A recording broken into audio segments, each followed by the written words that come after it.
Hello, what's up mga karonda? At may ride nga tayo bukas.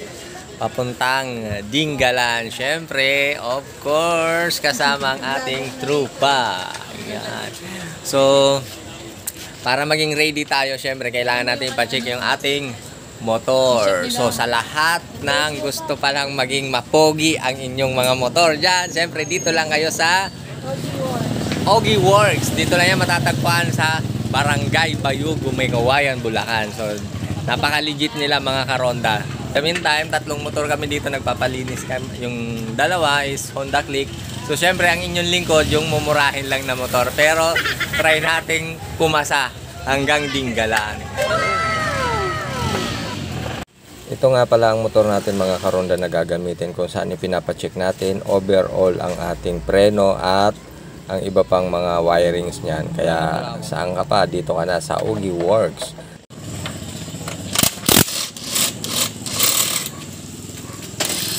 First time nga pala natin mag-ride ng ganito kalayo, ang kung saan ang destination natin ay ang Dingalan. So nagkasundo nga ang mga tropa na madaling araw kami alis, kaya kahit medyo ginagabi na kami sa pagpapacheck ng motor, sige lang mga karonda, basta mas maganda ang ating kahihinatnan doon sa dulo ng ating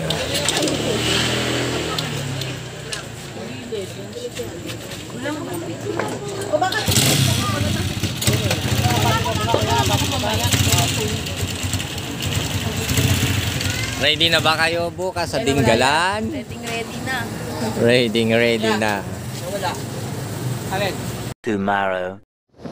Alas 2 nga ng madaling araw tumulak ang grupo mga karonda para pumunta sa Dingalan, kung saan mayroon pa kaming dadaanan ang isa naming kagrupo dito sa Candaba, Pampanga. So magmi-meet up na lang po kami sa bypass ng San Miguel at Candaba. So there we go.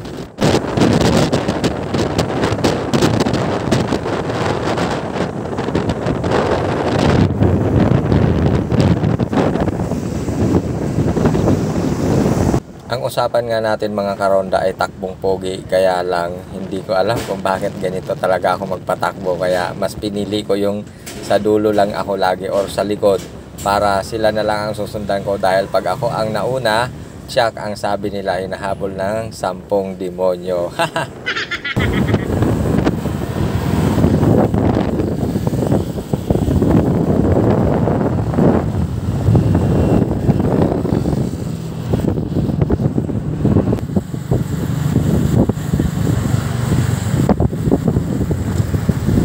Ayay, lubak pala.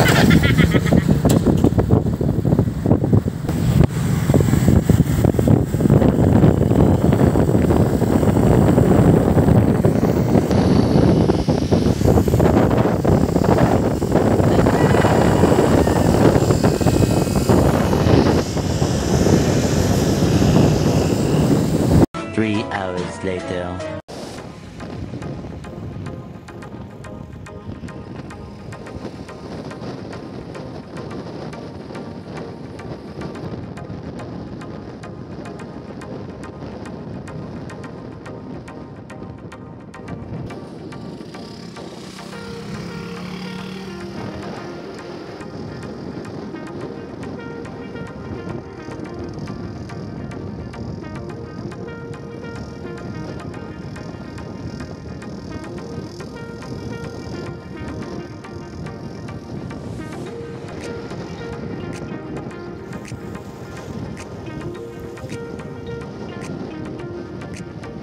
Hindi pa nga tayo nakakarating mga karonda sa Dingalan, pero namamangha na kami sa paligid dahil napakaganda nga ng paligid dito sa norte, kung saan napakasariwa ng hangin, napakasariwa ng paligid, walang polusyon, at yan yung kalangitan makikita mo is napakaaliwalas talaga mga karonda.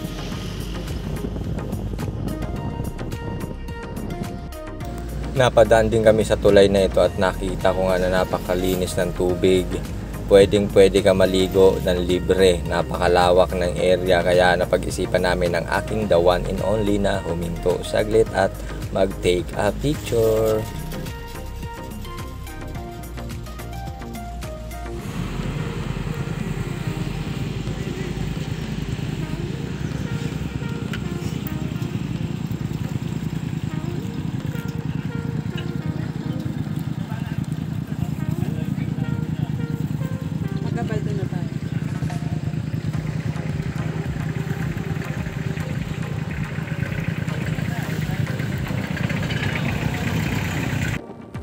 Kahit na sumikat na nga ang araw mga karonda sa ating biyahe, ay hindi mo ramdam yung init dahil napakalamig ng paligid. Malamig yung hangin na dumadampi sa'yo habang nagpapatakbo ka ng motor. Kaya para sa akin, hindi talaga kami nagsisi sa aming destinasyon ngayon dito sa Dingalan. Hindi pa man kami nakakarating, sulit na ang aming biyahe sa ilang oras naming pagtatakbo mula Bulacan.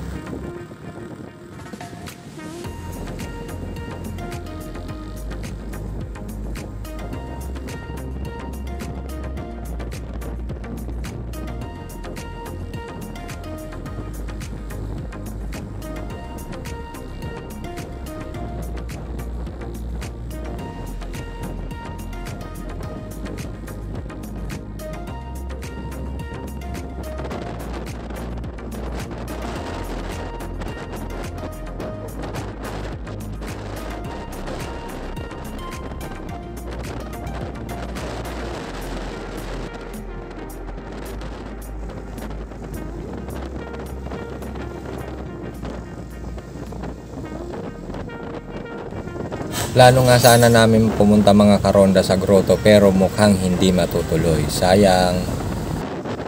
Yo mga karonda, so mukhang mabibitin ang aming pagpunta sa grotto dito sa Dingalan. Yan, dahil medyo kinapos kami sa gasolina, hindi namin akalain na medyo sobrang paahon talaga. So ayan, 4 na motor kami. So medyo negative sa gasolina yung dalawang click. So, pero napakaganda ng tanawin. So pwede kayong bumisita, magbaon kayo ng full tank na gasolina kasi parang wala talaga doon sa taas ng gas station. Yung pakurba na maiksi lang doon tayo alanganin. Doon lang tayo tumagilid Ganun agad, wala man lang buwelong ganun. Ay dang. Baba na?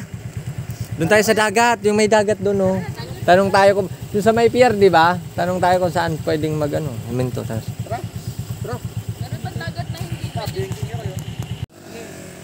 Kapag bumisita nga pala kayo dito mga karonda, konting ingat sa pagmamaneho dahil medyo matatarik at marami ang kurba na halos blind talaga siya. Pero sulit talaga, hindi kayo magsisisi pag kayo napunta dito sa Dingalan.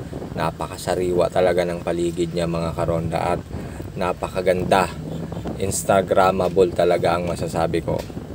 So bisitahin ang Dingalan mga karonda. Next time na pagbisita natin, babaon tayo ng maraming gasolina para kahit wala tayong makitang gasoline station ay pwede tayong umabante hanggang saan natin gusto pumunta. Shout out po pala sa ating bagong karonda na nakilala dito sa Dingalan. Isa siyang content creator. Shout out sa iyo Ma'am Agnes. Huwag niyo pong kalimutan mga karonda na suportahan si Ma'am Agnes Malipot Loyong from J3 Ronda Team.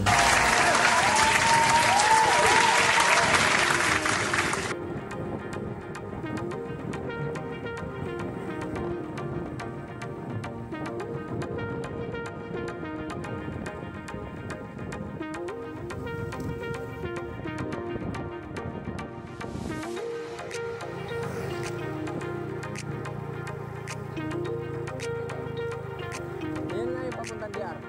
Ang bagong ginagawa.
Pumunta rin tayo dito mga karonda sa may dagat pero hindi tayo nakaligo dahil medyo malalaki ang alon at natatakot ang ating mga kasama na lumusong. So napagdesisyon na lang natin na mag-ikot-ikot, huminto ng sandali at tignan ang paligid bago tayo tumula kung saan na naman tayo pupunta.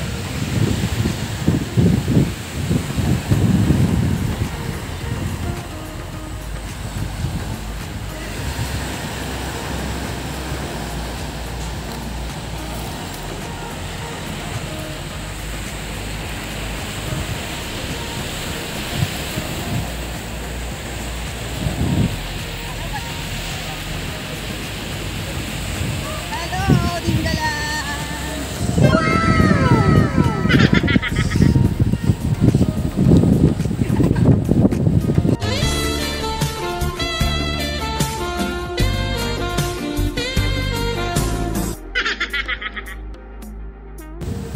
Huminto rin pala tayo rito mga karonda sa entrance or bungad ng Dinggalan kung saan nakikita nyo magpapapicture kami at marami rin talaga ang turistang nagpupunta rito at nagpapapicture.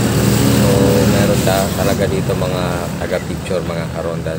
Papapayo ko na lang, bigyan na lang natin sila kahit konti para sa talent po nila na pag-welcome nila sa atin at kahit papano naaabala natin sila para kuhaan tayo ng picture ng sama-sama.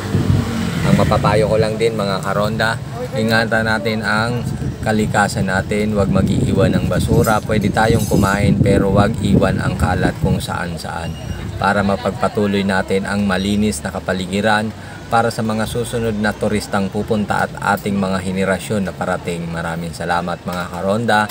Sana'y nag-enjoy kayo sa ating pag-iikot dito sa Dinggalan. Kahit maiksi ang ating video at hindi natin nakuhaan lahat, naway nagkaroon kayo ng idea kung kayo ay bibisita dito sa Dinggalan kung gaano kaganda ang paligid at kung ano ang inyong madadatnan.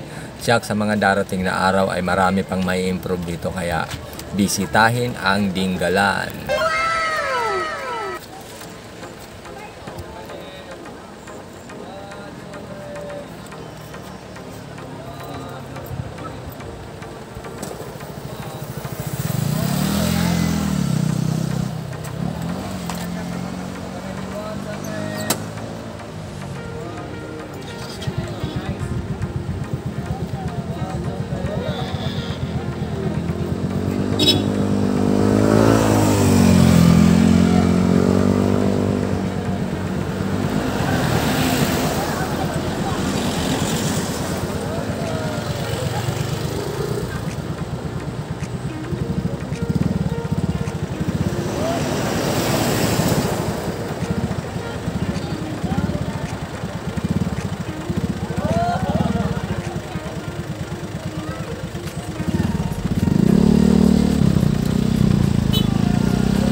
Bago rin tayo umuwi mga karonda sa Bulacan, hindi natin papalagpasin na hindi tayo makaligo dito sa isang batis na makikita mo talaga na sobrang linis mga karonda at napakalamig talaga niya. Kaya pag kayo pumunta rito, huwag niyong papalagpasin para makita nyo at maramdaman kung gaano kalamig ang paligid.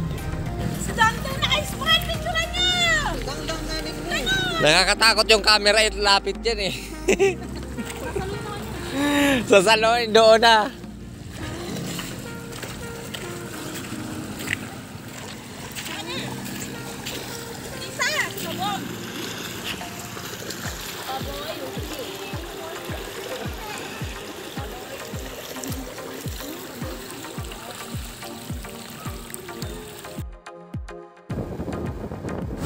Medyo hapon na nga mga karonda kaya napagdesisyon na naming umuwi dahil tiyak aabutan na naman kami ng gabi sa daan.